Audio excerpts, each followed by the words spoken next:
Welcome to KVNU Aggie Game Day Podcast Edition. I'm JD Walker, putting together some of the interviews we had from the past week and releasing them as on-demand content for you to listen to whenever you have time.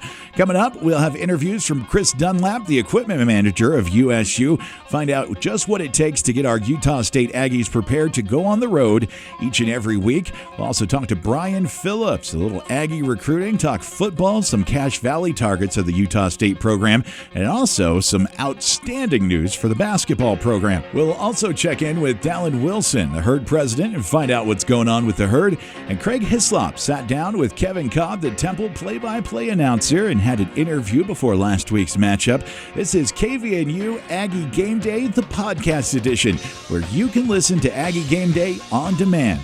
First up, Chris Dunlap, the equipment manager for Utah State Aggies. Welcome back to KVNU Aggie Game Day. I'm JD Walker. I have Chris Dunlap, the guy who is responsible for the momentous task of getting all the Utah State Aggie gear across the country, wherever it has to go, and doing it in style, if I don't say. Chris, how you doing this morning?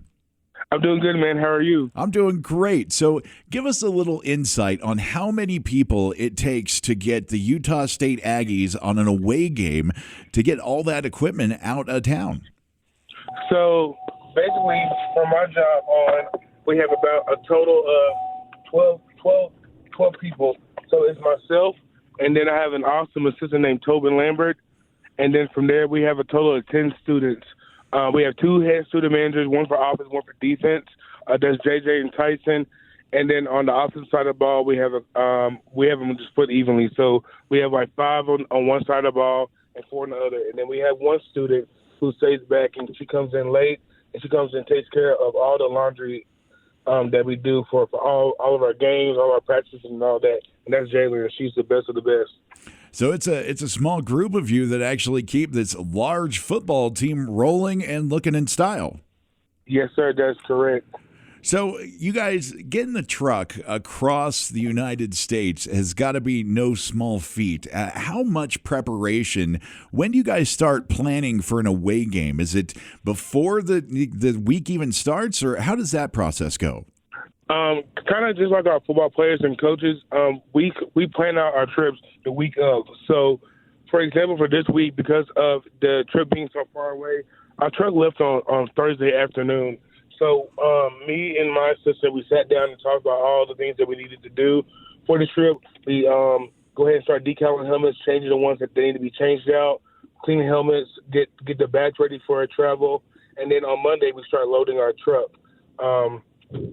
So it usually takes us about between 5 to 8 hours to pack our truck, because not only does our football equipment go on there, we also have like our sports medicines equipment. We have our videos equipment, our strength conditioning.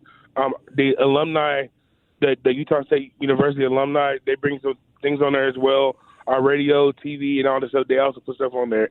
So we have different groups from all over our program that come by to put stuff on the truck in order for it to be there for game days. So you're pretty much the most important team out there. Like, you're the team that nobody sees on game day, but without you guys, the Aggies don't get on the field, may not have jerseys or the equipment they need to get started. So a vital part there. How hard is it, like the level, because you got to think of all the students and players on the team and all that. Yeah. After game day, it's got to be an amazing pack-up situation. And then add the fact that you guys were on the road in Philadelphia this week. How long does it take to get everything kind of situated after the game? Are you guys there late into the next morning? Or do you guys come back the next morning? How does that situation work when you pack it all up? So usually, thanks to our good truck drivers, Mark and Mike, and all the trucker that helps us out, we usually have everything loaded back on the truck within an hour or less. And usually, yes. So usually by that hour mark, we're usually my students and my assistant, we're usually inside of the locker room taking showers, get ready to head back to the airport. So usually about an hour out, our truck is already loaded. Our truck drivers are going to go fill up and get ready to head back on the road. And my students and I are changing clothes, showering, and getting ready to head back to the plane post game. And then, what time will you guys get back to Logan? It just depends on the time that we leave from the flight. So For example, like for the game against USC, we got back at 5 a.m. in the morning, and at 5 a.m., I was literally in there scrubbing jerseys to make sure that they're ready for the next week.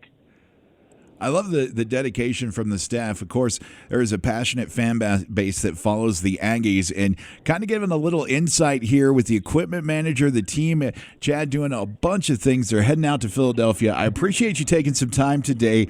Do you guys look forward to going on the road, or is staying at home kind of one of those situations where you guys really relish to kind of show off the skills of the team? To us, it's the same process for us. Being at home or away, the only thing that's different is us having to pack everything that we use at home or on the truck. So it really much is. My students and my assistant and we all had the same job for home and away games. So it's really just like us just going from one place to another and just doing the same job that we do best, and it's just doing it at like a different location. How many students apply for the program each year, or how would a student or maybe a high school student who's listening today who wants to get involved with Aggie athletics, maybe not on the field or through competitive nature like that, but on the support staff that is so vital for these programs, how would somebody go about doing that? If you are looking to, for anyone that's listening that is looking to get involved with football equipment, you guys can always send me an email at chris.dunlap, DUNLAP, at usu.edu. Or if you guys are looking at like different sports, like any of the Olympic sports like basketball, volleyball, track, if you guys wanted to do that, you guys can also send an email over to Brady Mickelson. That's Brady.MIKKELSEN at usu.edu. Or you guys can also follow our social media. We are at on Twitter and Instagram at USU_equipment. And you guys can always ask us questions on there. We always are on there answering questions and anything of that nature. Also, I want to give a shout out also to Brady Mickelson and Nick Giddings. They are the Olympic sports equipment manager. So I oversee football with the best assistant Tobin Lambert, and then Brady Mickelson, he oversees all of the Olympic sports with the help of Nick Giddings. We're talking to Chris Dunlap, the equipment manager for the Utah State Aggies, helping getting the football team all ready and everything. And here's what I love about Chris. He's hitting here, and he's got the spotlight on him right now to share. And, man, is highlighting his team left and right. You can definitely tell he's proud of the team he works with. Chris, thank you so much for a little bit of time. We're talking to him on Friday morning as he is heading out of Logan to fly to Philadelphia. So good luck. Best of luck this week, Chris, and we look forward to talking to you hopefully in the future. And thanks for sharing about the behind the scenes with the equipment for the Aggies. Yes, sir. Thank you, sir. Go Aggies. Now transitioning to talk a little Aggie recruiting with Brian Phillips, talking some football and some basketball as it's been a big week for recruiting at Utah State. Welcome back to KVNU Aggie Game Day. I'm JD Walker, and I have become a nerd when it comes to recruiting, focusing on the Aggies football program and the men's basketball program. And I was going to read from Big Blue USU AggieNews.com, but I thought, why not get the publisher and head writer Brian Phillips to join us here on KVNU? Brian, thanks for taking time out of your Saturday and spending some time to talk Aggie recruiting with us. JD, thanks for having me on. It's my honor. It's a pleasure. Thank you.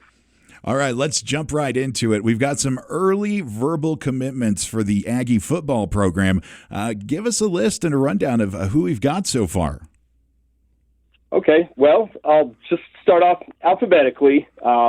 We've got Darian Blue Dantzler. He's a edge rush defensive end from Basha High School out of Arizona. 6'3", 220 pounds.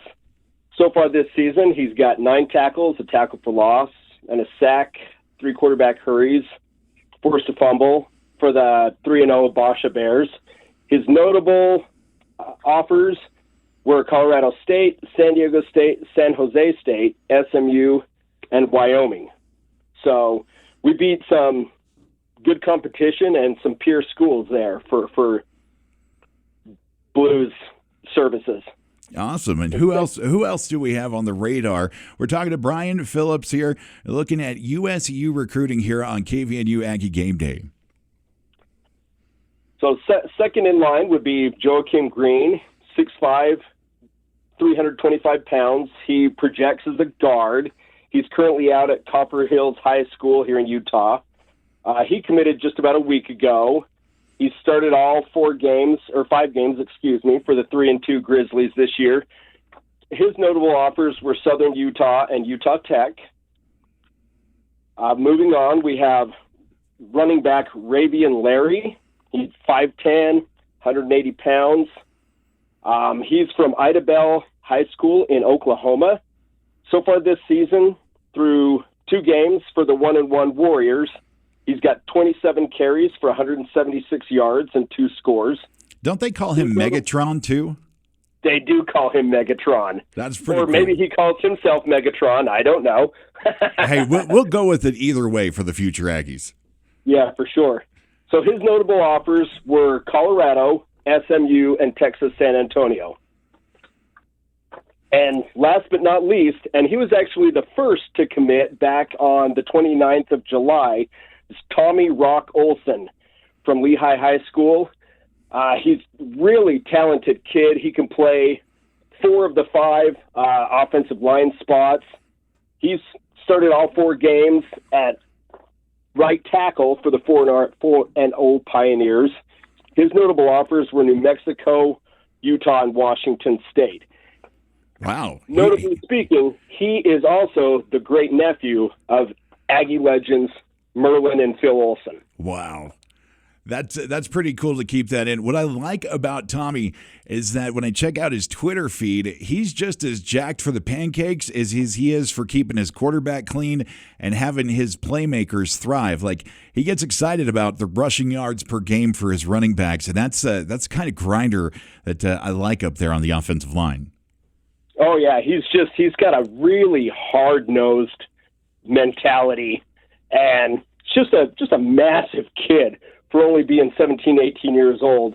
And once you get him in our strength and conditioning program with Paul Jackson, he's going to end up being a 315-pound kid, and just a huge pickup for the Aggies on the offensive line for us.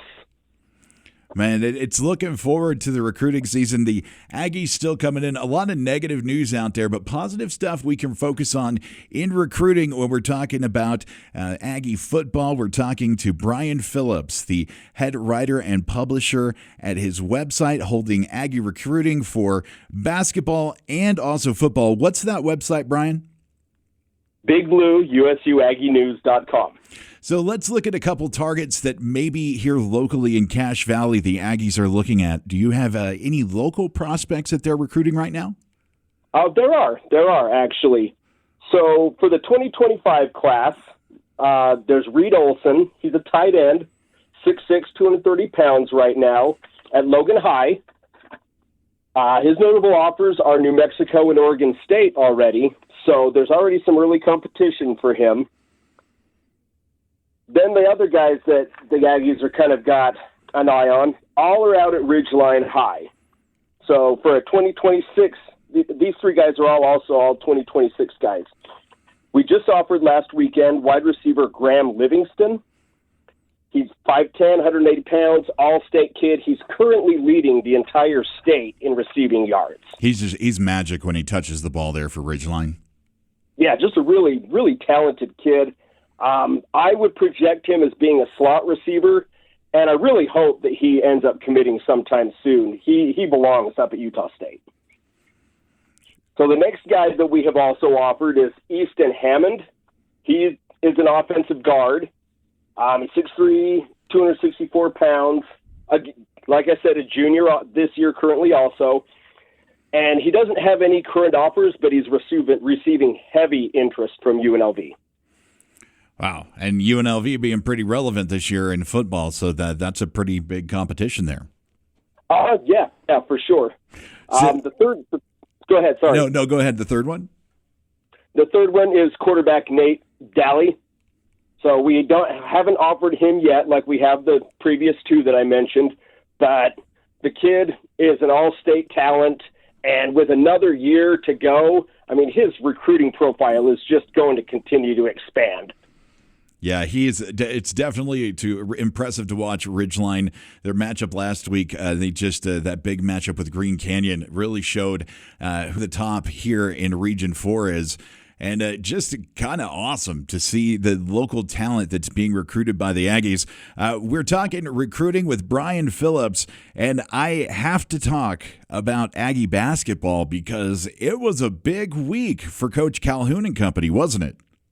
Just a huge week, like virtually off the charts week.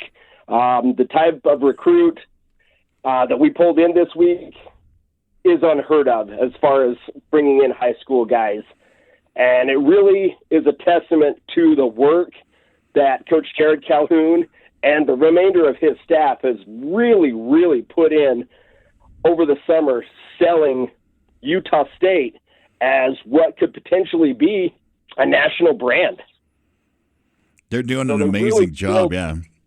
Yeah, they really on the success that last year's championship and first round tournament winning team built on that momentum and really, really capitalized. Who are the prospects that they've already got early commits from? So just last night, we got a late commitment from Millennial Hoops Prep School out of Arizona.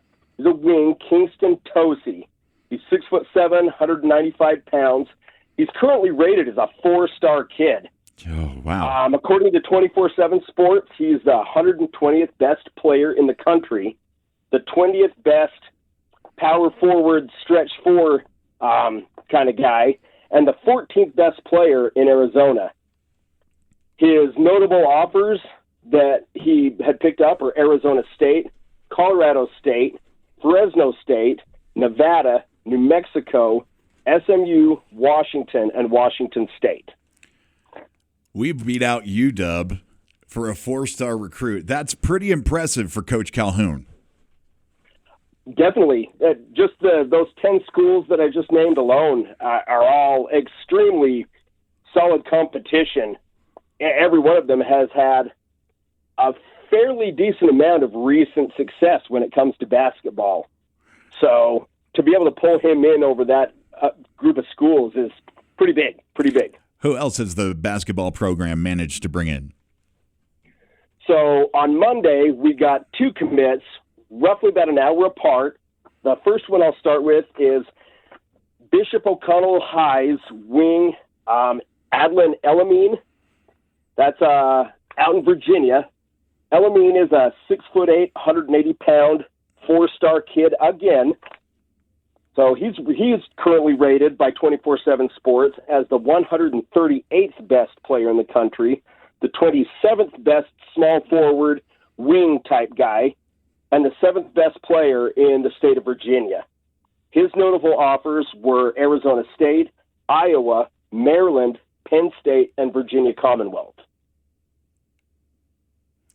Man, impressive stuff that the men's basketball program is doing for the Aggies. Nowhere in the middle of football season, but a big recruiting week for the men's basketball team. Getting a little bit of information from Brian Phillips, the publisher and head writer at Big Blue USU AggieNews.com. Brian, give us real quick where we can find you on social media to keep up to date on all the latest Aggie recruiting news. My Twitter handle is Aggies22 at Brian Phillips A1. And my website, once again, BigBlueUSUAggieNews.com. Brian, thank you so much, and we'll look forward to checking in with you a little bit later on in the season. JD, I appreciate the opportunity. Go Aggies. A look at Aggie recruiting with Brian Phillips here on the KVNU Aggie Game Day Podcast Edition. Coming up next, we check in with Dallin Wilson, the president of the Herd, and find out what the Herd's got going on. KVNU Aggie Game Day. We're looking forward to the matchup versus Temple coming up a little bit later this morning. We've got a special guest in studio sitting down with Dallin Wilson, the head, the man, the myth, the legend of the Herd. You're kind of a local hero this week after the ticket stuff went down. It's great to have you here on KVNU Game Day. Yeah, no, I'm happy to be here. Thanks for having me. So I wanted to have you in here because the Herd is such a vital part to everything up there on the hill. I was watching the game against Utah last week, CBS Sports Network, and we could hear you guys loud and clear on the TV. Give me just a little history on the Herd and why it was important for you to not only be involved, but be El Presidente. Yeah, of course. So the Herd's been around for a long time. I'm not the first. I'm not the last. It'll be here long after I'm gone. The Herd as we know it kind of dates back to the mid-1990s is when we kind of took on the Herd name and logo for the student section. So we're actually coming up on 30 years next year of the Herd logo and kind of that organization, which is really cool. Before that, I think it was known as like the Big Blue Crew, something like that. But yeah, Utah State's always had rambunctious students just ready to get out there and get after our opponents. And over the years, we've kind of taken some different form and different tradition. We've always kind of been housed under student involvement, but our level of like interaction, I guess, with the university has definitely changed over the years. Right now, we're like an official part of USA, which is awesome because they can give us a lot of support as far as putting stuff together. We have great advisors that help us and our Herd committee do whatever we want to do to be able to help put on a good time for the students. So why was it important for you to get involved, not only just being a member of the Herd, but at the level you're at? Yeah, it goes back even to while I was making my college decision of where I wanted to go to school. The Herd was something that really stuck out to me, impressed me when I was thinking about coming up here to Utah State. And I just loved the way the students were able to interact with the game and really make a difference, especially when it comes to football and especially basketball. Once we get into the spectrum, it feels like the Herd's actually a member of the team. And we have coaches and players tell us that all the time. So it's pretty fun. That's what initially sparked it. And once I got on campus, got to my very first game, it just went from there. I couldn't get enough of it. I was seeing a podcast today with some Mountain West coaches in it, and the Herd was brought up. Those guys are mean, I think was the quote. Yeah, we have a reputation for that for sure, and we try our best to uphold that and give people what they're expecting when they come into the spectrum. I think it's fun. A lot of those coaches and players, they come in here throughout their career, and whoever is making up the Herd, it's the same experience for them every time. It's like just the next generation kind of passes the baton and it goes on. And we're talking with Dallin Wilson, the president of the Herd. And last week, we heard over 200 recruits in town for the Utes game. We also have a big week in men's basketball recruiting.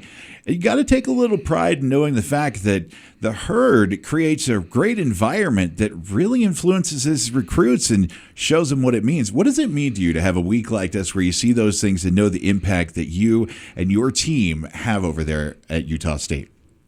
It's really awesome.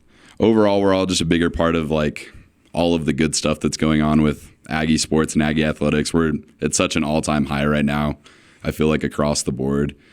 And so to know that the hard work that the Herd committee is putting in behind the scenes and just that every student's putting in to show up to the games and go crazy and be creative, to see some of those things come to fruition and to hear recruits talking about like, I want to go play in front of those guys, it's really rewarding to us and it kind of keeps us motivated. It's probably the second best thing after just watching our Aggies win. Is there any way the community, of course, having you in here for an interview to do this, and you're always welcome to come sit down and talk to us if you have any issues you want to bring up or just share what you guys have going on. How can the community get behind and support the Herd? I think we saw a little bit of that with the ticket stuff going on. We had a lot of former Aggies, Aggie family vocalize their displeasure with it, and we saw that switched. How else can we support you guys?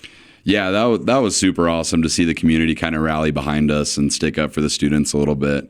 I think any Aggie fan, especially ones that get out to the games in person, recognize that the Herd has an impact on the games. But at the end of the day, we can only fill our seats. Even if we have 4,000 seats in the Spectrum, there's still another 6,000, 7,000 seats that need to be filled up every single night. So if the Aggie faithful just comes out and fills up the rest of those seats, it's pretty cool to see a sold-out place like that. And we do our best to fill our seats every game, but if they keep coming out and just supporting, that's what does the best. And, I mean, don't be afraid to get in on the cheers with us. I would love to see the rest of the stadium do an I Believe with us. Yeah, everybody's involved to be with the Herd. Everybody's welcome to be there. It's an amazing experience. It creates, in my opinion, one of the best environments in college basketball. I was down in Vegas for about 18 years, followed UNLV roughly. I'm a Pac-12 mutt. But knowing that when they had to come up here and play, that UNLV always talked about the fans, and now getting to experience it firsthand, it's got to be something that you guys take pride in, knowing that across the country, when basketball programs come here to the Spectrum or come to play at Merlin Olsen Field, they're going to have to deal with the Herd. 100%. We take pride in that reputation that we have. Coaches tell us all the time how hard it is to get teams to come out here and play against the Aggies, because they don't want to go into an environment like the Spectrum. They don't want to play against the Herd. And we're going to keep that up. I would love to see some bigger names kind of come and test the waters. That's obviously up to them, and we would be sure to give them a hard time. So with there's been some negative stuff that's happened this year. We've got the tickets that we briefly touched on and things like that. How do you guys keep a positive focus through all that? One of the things that I've come to is that my support here on KVNU or anything I do Aggie related, I'm really focusing on the student athlete, those two words, because I want that experience to be the best. I moved here to Cache Valley with my family and experienced because I knew two Seahawks. So I was a big fan of Robert Turbin and Bobby Wagner.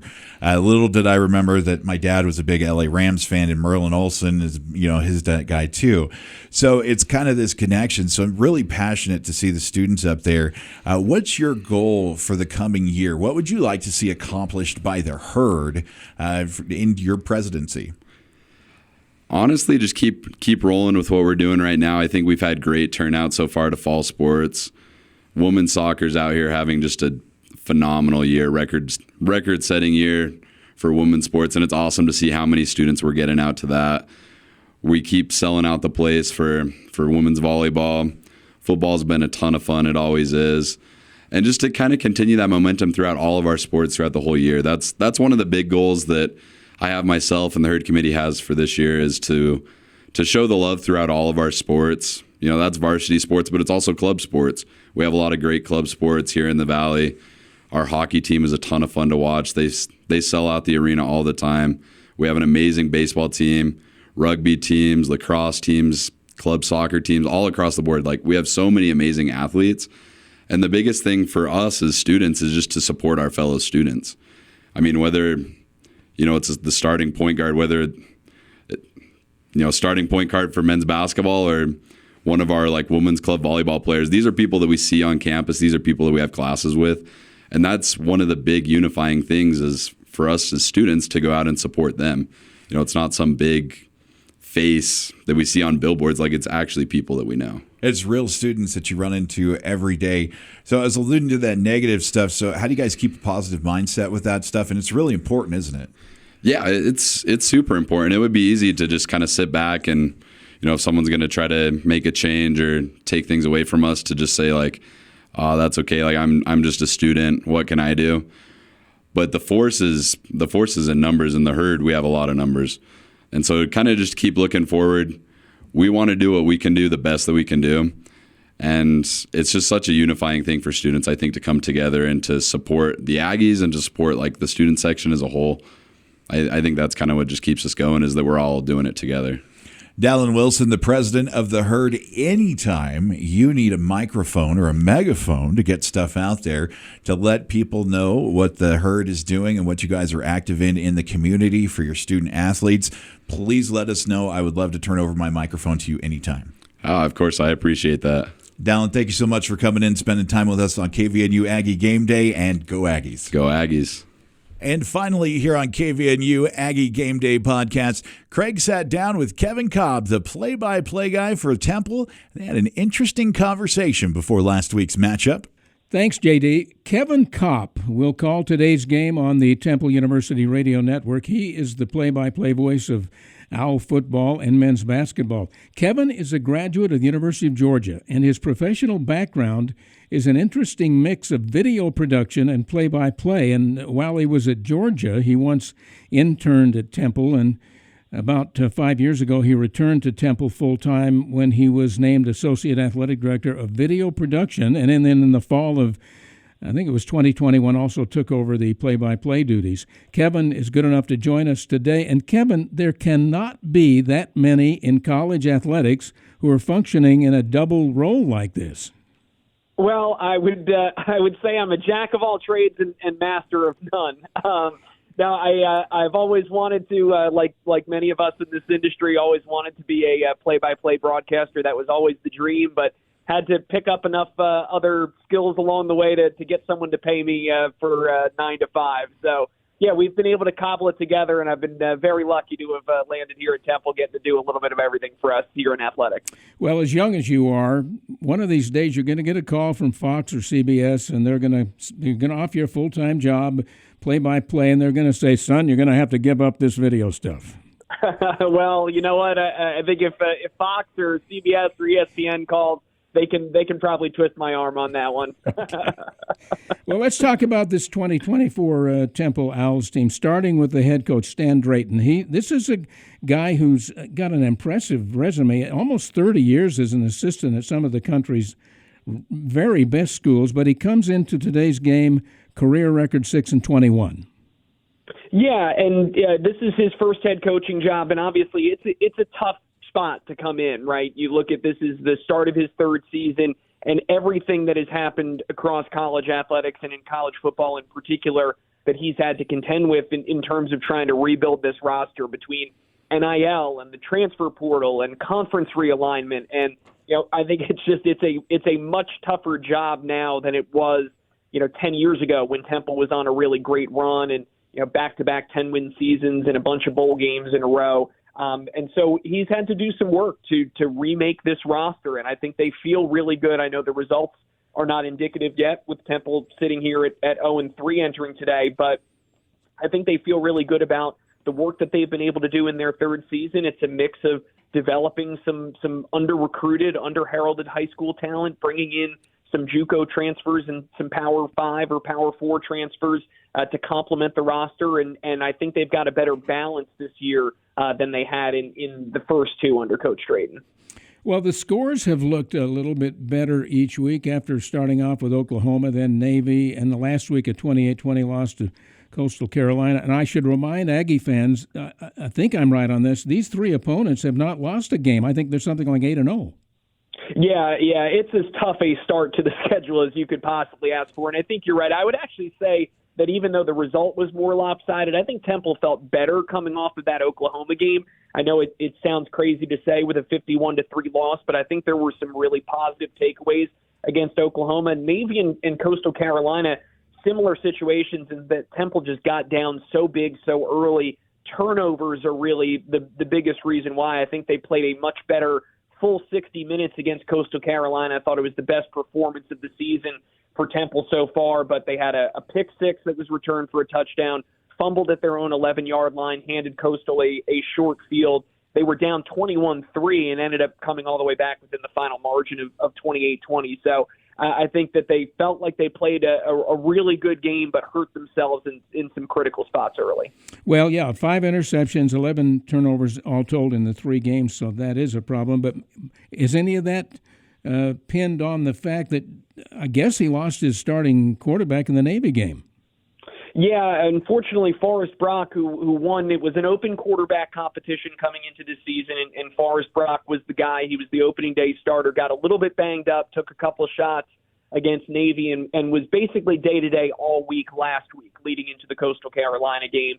Could not go on that day, and so Evan Simon, who's a transfer from Rutgers, came in, started his first game as a Temple Owl, and I thought played really well. You look at the one interception, it was returned for a touchdown, but it was a little bit of a fluky tip ball at the line of scrimmage, tip drill, pick six interception. And Evan Simon had some stretches where he looked really composed and really comfortable. And again, with Brock being day-to-day this week, as we're sitting here, you and I are going to find out together who the starting quarterback is this afternoon. And obviously both have had flashes. Both have had some moments that I think they would want back.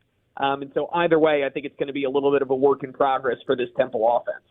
Well, the Aggies have the same kind of thing. Spence Petras played like the first half of the Robert Morris game got hurt, and he's been day to day ever since. Basically, a great throwing quarterback out of Arizona. Tell us about beyond the quarterback. Who are the playmakers on that side of the ball?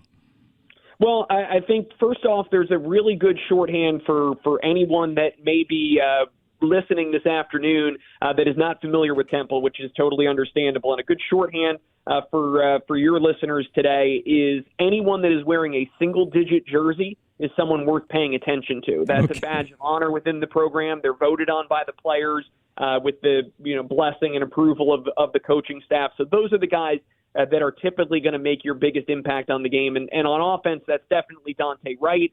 He is a single digit. He's a wide receiver wearing number 5, and he's been outstanding this season. With the quarterback changes that we've had, with the changing back and forth between Forrest Brock and Evan Simon, the last 2 weeks he's been right at or around 10 catches, 100 yards.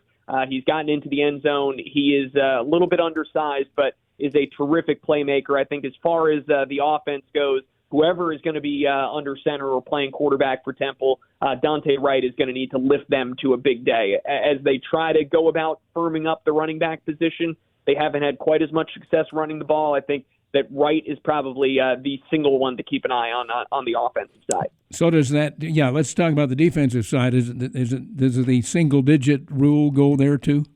It does indeed, yeah. And so I'll start there by pointing out a couple of guys. Number 0, DJ Woodbury, who's middle linebacker.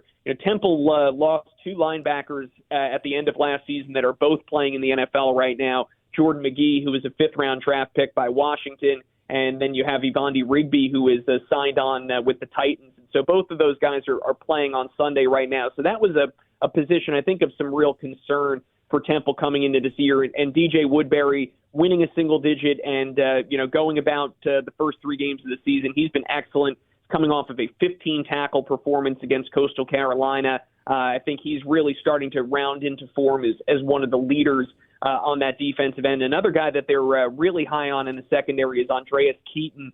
He wears number 2, and interestingly, for a single digit, he transferred into the program this year. So he's already earned the respect of his teammates, his coaches, to be able to wear that number 2 jersey. And I think he's a guy that they have really looked at kind of building the secondary around. That's how good they feel about him out there at that safety position. So those are 2 guys that I think have really caught our eye here early on in the season. So if I've got that right, then the Owls have a rookie linebacker on Washington, and we've got Bobby Wagner in his 13th year now with Washington. That'll be interesting. He'll learn a lot from Bobby if that's the case. Yeah, there you go. There you go. Kevin, thanks for your time. Have a great broadcast. Don't be intimidated that our starting center is Fule Pulialo, because you'll probably only say his name once, so you'll be fine. That's right, yes. Hopefully no holding back. Other than the starting lineup, never good for any offensive lineman to be mentioned, but right. I appreciate it. We're looking forward to having you all with us today, and it should be a great day. JD, that's it. The voice of the Owls in football, Kevin Kopp. Back to you.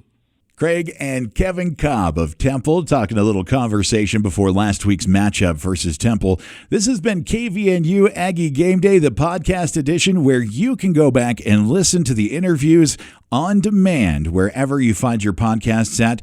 And we're working on some more content to be releasing as we get close to Boise State coming up next week. And know that we'll be talking some conference realignment. So be looking out for the announcement of the next KVNU Aggie Game Day podcast coming out soon. And thank you so much for all your support and supporting KVNU's Aggie Game Day.